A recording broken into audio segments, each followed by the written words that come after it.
Facebook TikTok သုံးနေနဲ့ကိုလိုချင်တာလေးတွေ့လိုက်လို့ screenshot ရိုက် Google ကနေတွားရှာနေအောင်လားအဲ့လိုလုပ်ဖို့လုံးဝမလိုရတော့ဘူးเนาะ Circle to search ကိုသုံးပြီးသွားရင်ဖုန်းရဲ့မျက်နှာပြင်ကိုဝိုင်းလိုက်တာနဲ့ချက်ချင်းရှာပေးမယ့်နည်းလမ်းလေးကိုပြောပြပေးပါမယ်သိချင်ရင်တော့အခုဗီဒီယိုလေးကိုစောင့်အောင်သာကြည့်လိုက်တော့เนาะ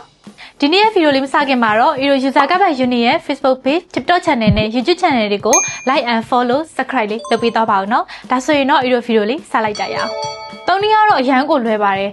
ကိုရှာခြင်းတဲ့ပစ္စည်းရဲ့ပုံကိုတွေ့ပြီဆိုတာနဲ့အောက်က home bar ဒါမှမဟုတ် home button ကိုခဏလေးဖိထားလိုက်ပါပြီးတော့ရင်ကိုသိချင်တဲ့ပစ္စည်းရဲ့ပုံကိုလက်နဲ့အဝိုင်းလေးဝိုင်းလိုက်တာနဲ့ AI ကချက်ချင်းရှာပေးပါလိမ့်မယ် iPhone နဲ့မှာကြတော့ Circle to Search feature မရှိသေးဘူးဆိုပေမဲ့ Shortcut app နဲ့ချိန်ပြီးတော့ရင်လုပ်ရတဲ့ပုံစံတစ်ခုရှိတယ်ပထမဦးဆုံး iPhone မှာ Google app ရှိဖို့တော့လိုတယ်တကယ်လို့ Google app မရှိသေးဘူးဆိုလို့ရှိရင်တော့ App Store ကနေပြီးတော့ Google app ကို download ပေးပါပြီးတော့ရင်တော့ Shortcut app ကိုဖွင့်plus ကိုနှိပ်set action မှာ take screenshot ရှာပြီးတော့မှရွေးပေးပါ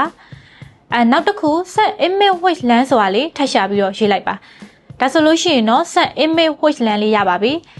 ပြီးတော့ရင် shortcut app ကနေထွက်ပြီးတော့ setting ထဲမှာ back tab ကိုရှာပြီးတော့ဝင်လိုက်ပါ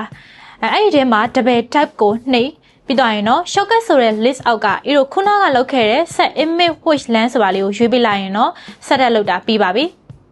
ဒါဆိုရင်တော့ကိုရှာခြင်းတဲ့ပစ္စည်းကိုတွေ့ပြီဆိုတာနဲ့ဖုန်းရဲ့ back tab လေးနှစ်ချက်နှိပ်လိုက်တာနဲ့ Google က auto ရှာပေးသွားမှာဖြစ်ပါတယ်ဒီ feature ကိုတော့ Android ဖုန်းတော်တော်များများမှာအသုံးပြုလို့ရနေပါပြီတကယ်လို့ကိုဖုန်းက model မြင့်ပြီးတော့ software update လည်းလုပ်ထားမယ်ဆိုရင်တော့အခုပဲ home bar ကိုဖိပြီးတော့စမ်းကြည့်လိုက်နော်တကယ်လို့ iPhone မှာဆိုရင်တော့ iPhone 8နဲ့အထက် iOS 14ကနေပါဝင်လာတဲ့ back tab ကိုအခုပဲ set up လုပ်ပြီးတော့ double tap ကိုစမ်းကြည့်လိုက်တော့နော်အခုလိုနည်းပညာ test တွေကိုအမြဲတင်ဆက်ပေးနေတာဖြစ်လို့ဗီဒီယိုတွေကိုမလွတ်တမ်းကြည့်လို့ရအောင် Eero User Guide Unit ရဲ့ Facebook Page, TikTok Channel နဲ့ YouTube Channel တွေကို Like and Follow, Subscribe လေးလုပ်ပေးသွားပါဦးနော်ဒီဗီဒီယိုလေးကိုလည်း share ပေးသွားကြပါဦးအဆုံးထိကြည့်ရှုခဲ့ကြတဲ့အတွက်ကျေးဇူးတင်ပါတယ်အားလုံးပဲတတာ